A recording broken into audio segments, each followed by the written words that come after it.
Chladiaca podložka na matrác FrostSense EMI. Obsah balenia. Používateľský manuál, PVC chladiaca podložka na matrac, chladiaca jednotka, diaľkové ovládanie, silikónová hadička, napájací adaptér, záslepka a náhradný kryt portu. Montáž a spustenie zariadenia. Rozložte PVC chladiacu podložku na posteľ tak, aby hadice smerovali do rohu, kde bude umiestnená chladiaca jednotka. Pripojte hadice k chladiacej podložke a jednotke. Pripojte napájací adaptér k chladiacej jednotke a do natájacej zástrčky.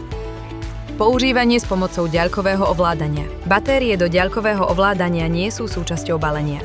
Dokúpené batérie založte do ovládača. Otvorte horný poniaci otvor na jednotke a pomaly nalejte približne 2 litre vody z vodovodu. Hladinu vody možno sledovať cez prieľadný ukazovateľ na chladiacej jednotke. Stlačte tlačidlo napájania a nastavte rýchlosť chladenia. Keďže v madraci nie je spočiatku voda, voda začne prúdiť z nádržky do podložky. Zariadenie je teraz pripravené na používanie, približne po 20 minútach sa voda ochladí a počas noci vás bude nepretržite chladiť. Zariadenie možno používať aj ako zvlhčovač a ventilátor.